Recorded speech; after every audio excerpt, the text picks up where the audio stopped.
कि पढ़ने वाले पांचों वक्त की नमाज पाबंदी के साथ पढ़ रहे हैं, और पांचों वक्त की पाबंदी के साथ पढ़ने के साथ साथ वो तहज्जुद भी पढ़ लेते हैं। और ना पढ़ने वाले 2 वक्त की और 3 वक्त की तो छोड़ो, जिसको नहीं पढ़ना वो जुमे तक की नमाज उसको नसीब नहीं होती है।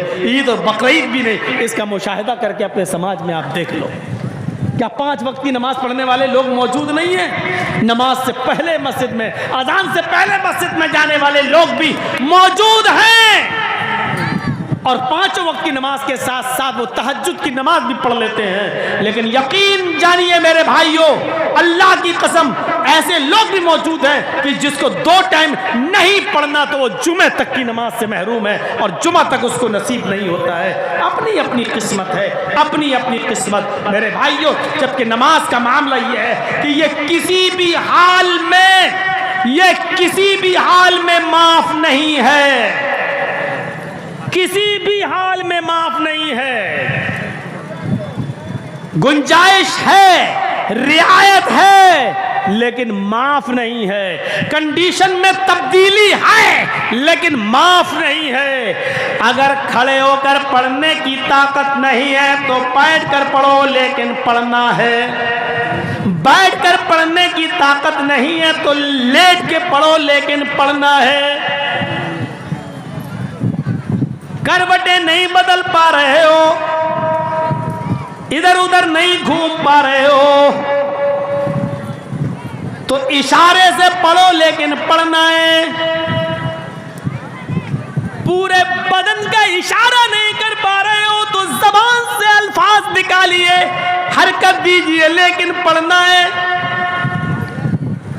बिलफर्ज आपको किसी जालिम आदमी ने किसी पेड़ से बांध दिया या किसी खंबे से बांध दिया है, नमाज का वक्त हो जाता है, आपको न वुजू बनाने दिया जा रहा है, न गुस्ल करने दिया जा रहा है, न आपका चेहरा किबले की तरफ है, लेकिन नमाज इस हाल में भी आपके ऊपर माफ नहीं है। आपको बांध दिया गया है, अजान की आवाज आ रही है, आप उससे एक बार कहिए कि मुझे वुजू बनाने की इजाजत दे दे। इजाजत देता है तो ठीक, वुजू बना लीजिए। इजाजत नहीं देता है तो ऐसी कंडीशन में बगैर वुजू के तुम्हें नमाज पढ़ना है। नियत कर लो, आय अल्लाह, अगर मेरे हाथ पैर खुले हुए होते तो मैं वुजू जरूर बना लेता। इस नियत पर भी तुम्हें वुजू का सवाब मिलेगा, क्योंकि वुजू बनाने नहीं दिया जा रहा है। वुजू का वक्त है, वुजू बनाने नहीं दिया जा रहा है, तो नियत से ही वुजू कर लो। आय अल्लाह, मैंने वुजू की नियत कर ली, क्योंकि मुझे जालिम ने बांध दिया, वुजू नहीं बनाने दिया जा रहा है। किबले की तरफ आपका चेहरा नहीं है, पूरब की तरफ, उत्तर की तरफ या दक्षिण की तरफ आपका चेहरा है। आप उससे कहिए कि मुझे इस तरफ किबले की तरफ मेरा चेहरा कर दो। अगर उसने कर दिया तो ठीक, अगर नहीं करने दे रहा है तो कहिए अल्लाह, मेरा चेहरा किबले की तरफ नहीं, लेकिन तू तो हर तरफ है, तेरा रुख तो हर तरफ है। अय अल्लाह, मैंने नियत कर ली कि मैं किबले की तरफ रुक करके नमाज पढ़ रहा हूं, अगर से मुझे किबले की तरफ रुक करके नमाज नहीं पढ़ने दिया जा रहा है, और आप उसी हाल में नियत नहीं बांध पा रहे हैं, मत बांधिए। रुकू नहीं कर पा रहे हैं, मत कीजिए। सजदा नहीं कर पा रहे हैं, मत कीजिए। लेकिन नमाज आपको उस कंडीशन में भी पढ़ना पड़ेगी, जबान चलाना पड़ेगी। सुभानक अल्लाहुम्मा व बिहम्दिका व तबारक अस्मुका पढ़ना पड़ेगा। अल्हम्दुलिल्लाहि रब्बिल आलमीन अर्रहमानिर रहीम पढ़ना पड़ेगा। सुभान रब्बियल अज़ीम, सुभान रब्बियल आला। लोगों, इस कंडीशन में भी नमाज माफ नहीं है। कैसे तुम अपने नरम गरम बिस्तरों पे सोना गवारा कर लेते हो? मुअज्जिन की आवाज आती है, अस्सलातु खैरुम मिनन नौम, और तुम अपने बिस्तरों पर आज़ान सुनने के बाद भी अपने नरम गरम बिस्तर को छोड़ना गवारा नहीं करते हो। यहाँ हाथ पैर बंधे हैं, नमाज उस हाल में भी पढ़ना है। जालिमों ने तुम्हें बांध दिया है, कुर्सी से बांध दिया, चटाई में लपेट दिया। अजान का वक्त हो गया, वुजू नहीं बनाने दिया जा रहा तो बगैर वुजू के नमाज पढ़ो। किबले की तरफ चेहरा नहीं करने दिया जा रहा तो बगैर किबले की तरफ चेहरा करो। हाथ पैर नहीं चलाने दिया जा रहा तो जबान जबान के से अल्फाज निकाल कर नमाज पढ़ो, इशारे से पढ़ो, लेकिन पढ़ना उस हाल में भी है, माफ किसी कंडीशन में नहीं है। कंडीशनें बदल दी जा सकती हैं लेकिन नमाज माफ नहीं है। यहां जुमा तक नसीब नहीं होता है हमारे कुछ लोगों को। नहीं, मुल्ला मौलवी चिल्लाते रहते हैं, अल्लाह बेहतर जाने। मरेंगे जिंदा रहेंगे तब मरेंगे तब देखा जाएगा जन्नत है भी या नहीं है। इस हाल में भी नमाज माफ नहीं है मेरे भाइयों। और सोचो, किसी ने हमें अरेस्ट कर लिया, गिरफ्तार कर लिया, कस्टडी में ले लिया, हाथों में हथकड़ी डाल दी, बांध दिया, रिमोट पे ले लिया, नमाज नहीं पढ़ने दी जा रही है, कुर्सी पे बिठा के रस्सी से बांध दिया। अजान का टाइम हो गया, हमें मालूम है अजान का टाइम है, अब वुजू भी नहीं बनाने दिया जा रहा है, गुस्ल भी नहीं करने दिया जा रहा है और नमाज का टाइम हो गया। नियत कर लीजिए, अल्लाह मैं वुजू की नियत करता हूँ, ज़बान से नहीं दिल में। अल्लाह अगर हाथ पैर खुले होते तो मैं वुज़ू बनाता, लेकिन हाथ पैर नहीं खुले। यहीं से आप नमाज शुरू कर दीजिए। फ़र्ज़ पढ़ रहे हो तो अल्लाहु अकबर अशहदु अल्ला इलाहा इल्लल्लाह आप इक़ामत कहिए और वहीं पर शुरू कर दीजिए अल्लाहु अकबर। हाथ तो उठेंगे नहीं, हाथ पैर तो बंधे हुए हैं, कह दीजिए अल्लाहु अकबर। आपको मालूम होना चाहिए कि इमाम मालिक रहमतुल्लाह अलैह को इतना मारा था, बादशाह ने इतना मारा था कि उनके दोनों हाथ टूट गए। जब नमाज का वक्त हुआ तो उन्होंने ऐसे ही हाथ छोड़कर नमाज पढ़ी थी, अल्लाहु अकबर। न हाथ कानों तक उड़ रहे हैं, न हाथ सीने पर बंध रहे हैं, ऐसे ही उन्होंने नमाज पढ़ी, अल्लाहु अकबर। आज भी मक्के में चले जाओ, आज भी सऊदिया में चले जाओ, इमाम मालिक के मानने वाले आज भी आपको हाथ छोड़कर नमाज पढ़ते हुए नजर आएंगे। उन्होंने मजबूरी में नमाज हाथ छोड़कर नमाज पढ़ी, लेकिन ये बेचारे आप देखेंगे बिना किसी मजबूरी के हाथ छोड़ के नमाज पढ़ रहे हैं। जब मारा ही इतना है कि हाथ उठ ही नहीं रहे हैं तो उन्होंने बगैर हाथ उठाए और सीने पर बांधे हाथ लटकाए लटकाए नमाज पढ़ी। मैं कहना ये चाहता हूं कि नमाज किसी भी हाल में माफ नहीं है, कोई कंडीशन ऐसी नहीं है। कंडीशन तो बदली जा सकती है लेकिन नमाज में। यहाँ तक के सहाबा किराम जब जंग हुआ करती थी तो उसमें भी नमाज पढ़ा करते थे। दो फौजें हो जाया करती थी, एक फौज काफिरों का मुकाबला करती थी और दूसरी फौज जल्दी से 2 रकात नमाज पढ़ लिया करती थी। जब ये कौम नमाज पढ़ के फारिग होती थी तो दूसरी कौम जल्दी से जंग को संभाल लेती थी और नमाज पढ़ने वाले लोग जल्दी से जंग को संभाल लेते थे और जो लोग पहले से जंग को संभाले हुए थे वो जाते थे और वो नमाज पढ़ते थे। गौर करो, जंग हो रही हो, काफिरों से लड़ रहे हो और ऐसे मौके पर अगर नमाज का वक्त आ जाए तो नमाज यहाँ पर भी पढ़ना पड़ती है, नमाज इधर भी माफ नहीं है। गौर कीजिए, जबकि हमें मालूम है कि तीर बरस रहे हैं, तलवारें चल रही हैं, हमारा जंग में लड़ना जरूरी है। ऐसे मौके पर भी 2 गिरोह हो जाएंगे, एक गिरोह नमाज पढ़ेगा, दूसरा गिरोह जंग लड़ेगा। नमाज पढ़ने वाला जब नमाज से फारिग होगा तो लड़ाई लड़ेगा और जो लोग लड़ाई लड़ रहे थे वो अब नमाज पढ़ना शुरू कर देंगे और हल्की हल्की सूरतें, हल्की हल्की 2 रकातें पढ़ेंगे। ज़ोहर की, असर की, मगरिब की पूरी 3 पढ़ेंगे और ईशा की 2 रकात पढ़ेंगे। सफ़र में और जिहाद की जंग के मौके पर नमाज जो 4 रकात वाली है वो 2 रकात हो जाती है। मेरे भाइयों, नमाज इस कंडीशन में भी माफ नहीं है। हजरत उमर फारूक को जब अबू लुलू ने, फिरोज ने जब तीर मारा तो उनका पेट फट गया था नमाज की हालत में।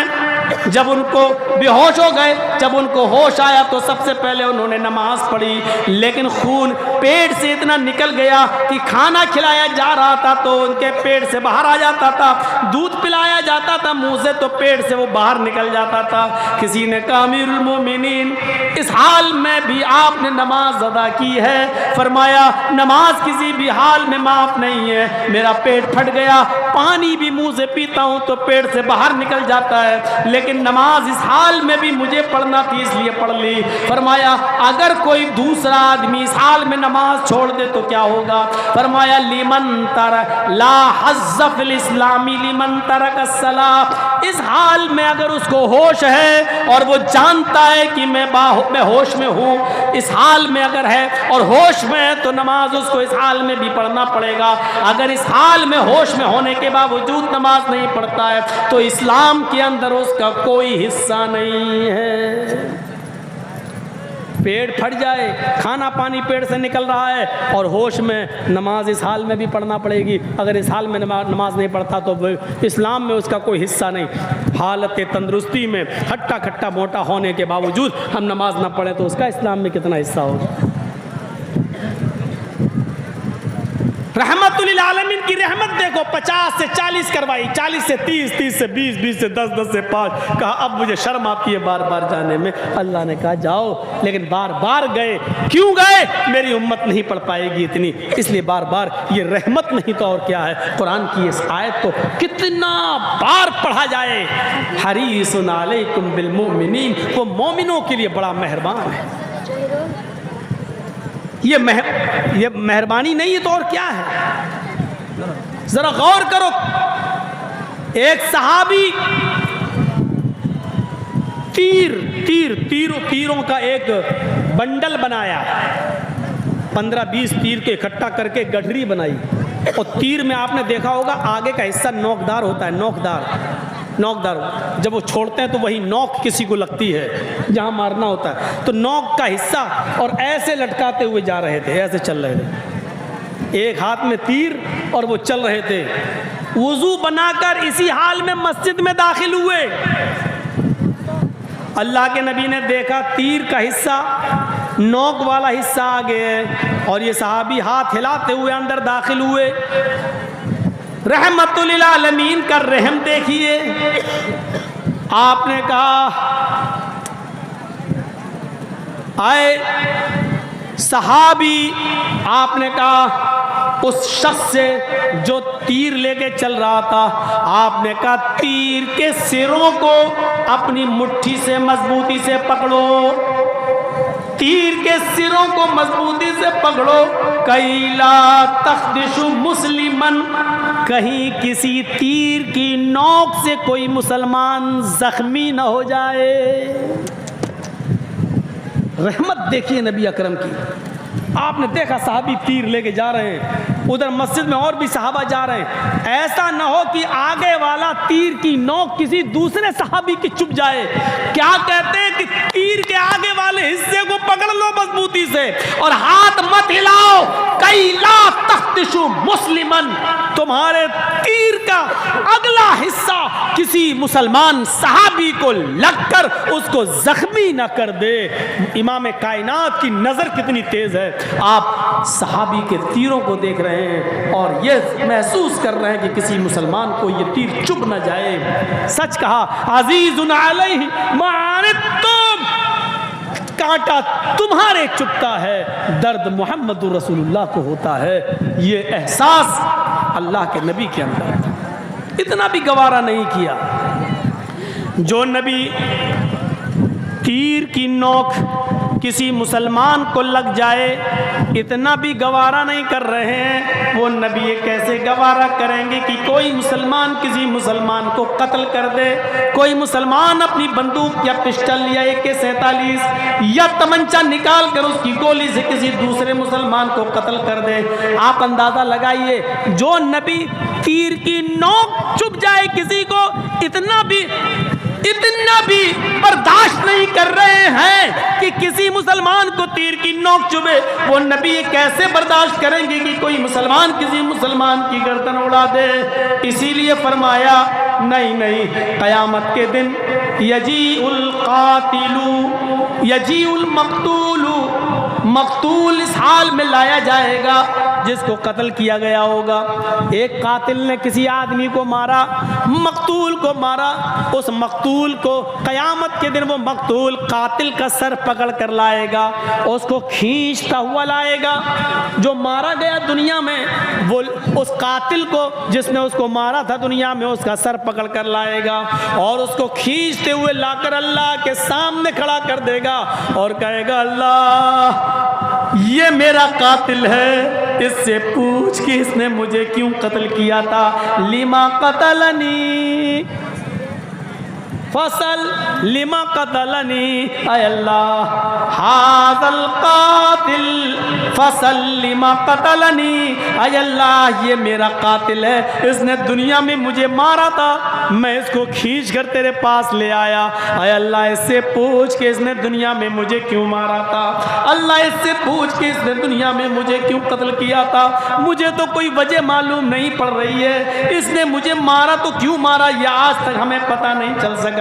इसने मुझे मारा ही नहीं था बल्कि मेरी बीवी को बेवा किया था, मेरे बच्चों को इसने मुझे मार कर यतीम कर दिया था, अय अल्लाह इससे पूछ के इसने मुझे दुनिया में क्यों मारा था, इसने क्यों कत्ल किया था। मकतूल कातिल को खींच के लाएगा। बहुत आसान है किसी को मार देना, बहुत आसान है किसी की गर्दन उड़ा देना, बहुत आसान है किसी को बंदूक की गोली मार देना। अल्लाह के नबी सल्लल्लाहु अलैहि वसल्लम फरमाते हैं, कसम है उस रब की इज्जत व जलाल की, अगर एक मुसलमान के कत्ल में सारी ज़मीन वाले और सारे आसमान वाले शामिल हो जाएं, इश्तरकू फी दमे मुस्लिमिन, एक मुसलमान के कत्ल करने में आसमान के सारे फरिश्ते मिल जाएं और दुनिया के सारी इंसानियत मिल जाए, आदम की सारी औलाद यानी पूरी दुनिया मिलकर एक मोमिन को कत्ल कर दे, एक मुसलमान को कत्ल कर दे, तो क़यामत के दिन उस एक मुसलमान को कत्ल करने वाले सारे फरिश्तों को और पूरी दुनिया के इंसानों को अल्लाह रब्बुल आलमीन लाकबुल्लाहुन्नार, अल्लाह रब्बुल आलमीन औंधे मुँह जहन्नम के अंदर डाल देगा। अल्लाह रब्बुल आलमीन ये नहीं देखेगा कि इसको कत्ल करने वाले फरिश्ते हैं और दुनिया में सारी दुनिया के लोग हैं, अल्लाह पूरी दुनिया इंसानियत को और आसमान के सारे फरिश्तों को भी जहन्नम के अंदर डाल देगा अगर वो एक मुसलमान के कत्ल में शरीक है। तो एक मुसलमान की इज्जत और एहतराम यह है अल्लाह की नज़र में कि अगर एक मुसलमान को कत्ल करने के लिए आसमान के सारे फरिश्ते भी मिल जाएं और पूरी दुनिया के इंसान मिल जाएं और सबने मिलकर एक मुसलमान को मारा, तो अल्लाह कह रहा है कि मैं सारे फरिश्तों को भी जहन्नम में डाल दूंगा और सारी इंसानियत को भी जहन्नम में फेंक दूंगा, ढकेल दूंगा। ये नहीं देखूंगा एक मुसलमान ही तो मरा है। एक मुसलमान का एहतराम अल्लाह की नज़र में यह है, एक मुसलमान की कद्र और उसकी मंजिलत अल्लाह की नजर में यह है। हम अभी हैं कहां? कितना आसान है माँ की गाली दे देना, कितना आसान है किसी मुसलमान को बहन की गाली दे देना, कितना आसान है किसी मुसलमान को उसकी बेटी की गाली दे देना, कितना आसान है उसके ऊपर झूठ और तोहमत लगाना और इल्जामात के क्या अंबार लगा देना, बहुत आसान है। लेकिन एक मुसलमान की इज्जत व आबरू कितनी है इसका एहसास हमें नहीं होता है। अल्लाह के रसूल ने रहमत सिखलाई, रहमत फरमाया, जब तुम बिस्तर पर सोने के लिए जाओ, जब तुम बिस्तर पर सोने के लिए जाओ, जब तुम अपने बिस्तर पर सोने के लिए जाओ, वत्फी मिस्बाहक, अबू दाऊद और सुनन नसई के अल्फाज हैं, तो अपने घर की बत्ती चिराग को बुझा दिया करो। जो लोग लाइट जला के सोते हैं सुन लो, अल्लाह के रसूल ने इधर भी हदीस रहनुमाई फरमा दी है, वत्फी मिस्बाहक, जब तुम बिस्तर पे सोने जाओ तो तुम चिराग बुझा दिया करो। अल्लाह के रसूल के ज़माने में एक ऐसा हुआ कि पहले कच्चे मकान हुआ करते थे, झाड़ फूस के भी मकान हुआ करते थे, तो एक सहाबी के घर में चिराग जल रहा था, एक चूहिया आई, चूहिया, और उसने चिराग की बत्ती को खींच लिया अपने दांतों से और खींचती हुई ले गई और घर के कोने में उसने डाल दिया। उसने आग पकड़ ली और पूरा घर जल गया और उस सहाबी के बीवी और बच्चे भी उस आग में जल गए। अल्लाह के नबी को जब इसकी इत्तला मिली तो आपने हुक्म नाफिज फरमाया कि जब तुम बिस्तर पे सोने जाया करो, वत्फी मिसबाहक को, अपनी मिसबाह को, अपने चिराग को बुझा दिया करो। उस ज़माने में चिराग थे, इसलिए चिराग, आज के ज़माने में तरक्की करके लाइट आ गई, बल्ब, तो बल्ब को भी वही हुक्म नाफिज होगा, यानी लाइट बुझा कर सोना चाहिए। हमारे नबी इतने मेहरबान हैं, इतने रऊफ़ और रहीम हैं कि हमारे नबी की रहमत ये भी गवारा नहीं करती कि कोई मुसलमान जब अपने घर में लाइट जला के सोए और रात में वोल्टेज हाई हो जाए और शॉर्ट हो जाए बल्ब, बत्ती, कुमकुमा लाइट शॉर्ट हो जाए और उससे कोई चिंगारी निकले और घर में किसी कपड़े पर गिरे और कपड़े से पूरे घर में आग लग जाए। इसलिए हुक्म दे रहे हैं कि जब भी तुम बिस्तर पे सोने जाओ तो चिराग बुझा दिया करो, लाइट बुझा दिया करो। यह है जनाब मोहम्मद रसूलुल्लाह सल्लल्लाहु अलैहि वसल्लम की रहमत। आपकी रहमत को यह भी गवारा नहीं कि कोई मुसलमान लाइट जलाए और धोखे से वो शॉर्ट हो जाए, शॉर्ट कर जाए और फिर उससे आग लग जाए और कोई मुसलमान जलकर मर जाए। ये मेरे नबी की रहमत है जो आप लाइट बुझाकर सोने का हुक्म दे रहे हैं। फिर फरमाया कि जब तुम इशा की नमाज पढ़कर बिस्तर पे आओ और सोने के लिए जाओ तो तुम अपने घर के किसी कपड़े से अपने बिस्तर को 3 बार झाड़ लिया करो। और अगर घर में तुम्हें कोई कपड़ा ना मिले, बिस्तर को झाड़ने के लिए कोई कपड़ा ना मिले, तो अपने ही तहबंद का, अपनी लुंगी का एक कोना लेकर जिस बिस्तर पे तुम सोते हो उसको 3 बार झाड़ लिया करो। दीवारों पे अक्सर छिपकलियां चढ़ती हैं, खतरनाक जानवर भी कभी कभी घर में आ जाते हैं। इशा की नमाज का वक्त बड़ा अजीब होता है। आदमी नमाज पढ़ के आया, लाइट बुझाया, सो गया, बिस्तर पे पड़ गया, चला गया, उसने अंधेरे में देखा नहीं कि इस पे छिपकली पड़ी है या कोई बिच्छू पड़ा है या कोई खतरनाक जानवर है, और वो अंधेरा करके बिस्तर पर लेट गया और उस जहरीले जानवर ने उसको डंक मार दिया और उसके जहर से वो मर गया। इसलिए फरमाया कि जब बिस्तर पे सोने जाओ तो लाइट बुझाने से पहले उस बिस्तर को 3 बार झाड़ लिया करो, 3 बार झाड़ लो, उसके बाद लाइट बुझाओ और उसके बाद सोया करो। इसलिए हमारे नबी की रहमत ये भी गवारा नहीं कर रही कि कोई मुसलमान बिस्तर पे सोने जाए और बगैर झाड़े हुए बिस्तर पर लेट जाए और कोई खतरनाक जानवर उसको डस ले, डंक मार दे और उसको काट ले और वो मर जाए। मेरे नबी की रहमत इस बात को गवारा नहीं कर रही है, इसलिए हुक्म दिया कि बिस्तर को झाड़ लिया करो। फिर फरमाया खुली हुई छत के ऊपर मत सोया करो। इब्ने माजा के सफात पर यह हदीस देखो, गर्मी है, खुली हुई छत के ऊपर आप चले गए, खुली हुई छत पर जब तक उसकी मुंडेर न बांध दी जाए, मुंडेर का मतलब कोई दीवार खड़ी कर दो, क्योंकि बहुत से लोगों को नींद में चलने की आदत होती है।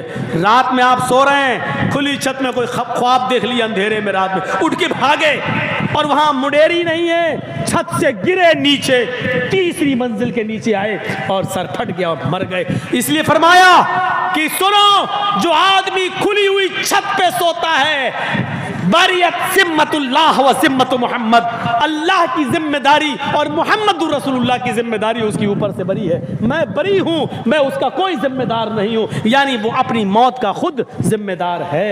यानी साफ तौर पर मना कर रहे हैं कि खुली हुई छत पर मत सोइए, और सोना ही है तो छत की मुंडेर बांध दो, इतनी ऊंची ऊंची दीवारें कर दो कि अगर तुम रात में उठकर चलो भी तो कम से कम नीचे ना गिरने पाओ और दीवार से तुम रुक जाओ, मुंडेर से तुम रुक जाओ। खुली हुई छत पर सोने से मना कर दिया। अल्लाह के नबी सल्लल्लाहु अलैहि वसल्लम ने, मेरे नबी की रहमत को ये भी गवारा नहीं है कि कोई मुसलमान खुली हुई छत पे सो रहा हो और रात में उठे और नींद में चल दे या डरावना ख्वाब देख ले और भागे और नीचे गिर के मर जाए। मेरे नबी की रहमत इस बात को गवारा नहीं कर रही है। लक़द जाअकुम रसूलुम मिन अनफुसिकुम अज़ीज़ुन अलैहि मा अनित्तुम हरीसुन अलैकुम बिल मुमिनीना रऊफ़ुर रहीम। मोमिनों के लिए वो ख़ास मेहरबान हैं। मेरे भाइयों, ये 2.25 घंटे की तकरीर थी मेरी, जो मैंने आपके सामने रखा। नबी अकरम की रहमत मुसलमानों के साथ। उम्मीद करता हूँ कि इंशाअल्लाह नबी अकरम की इस रहमत भरी ज़िंदगी से हमको सीखेंगे और हम अपने नबी के बताए हुए तरीके पर चलने की कोशिश करेंगे। हम अल्लाह से दुआ करते हैं कि बारे इलाह, जब तक तू हमें जिंदा रख, इस्लाम पे जिंदा रखना, और जब हमारा खात्मा हो तो ईमान पर हमारा खात्मा फरमाना। बारे इलाह, जो बीमार है उनको शिफाए कामला और आजला अता फरमा। जो हॉस्पिटल्स में एडमिट है उनकी दवाओं में सेहत और तंदुरुस्ती कूट कूट के भर दे। ऐ अल्लाह, जो इंतकाल फरमा कर तेरी रहमत को प्यारे हो चुके हैं उनकी कब्र को नूर से भर दे। ऐ अल्लाह, हम तुझसे फिर ये दुआ करते हैं कि हमें जब तक जिंदगी दे इस्लाम पर दे, और खात्मा हो तो ईमान पर हमारा खात्मा फरमाना। वमा अलैना इल्लल बलागुल मुबीन व आखिरु दावाना अनिल हम्दुलिल्लाहि रब्बिल आलमीन। अस्सलामु अलैकुम व रहमतुल्लाहि व बरकातुहू।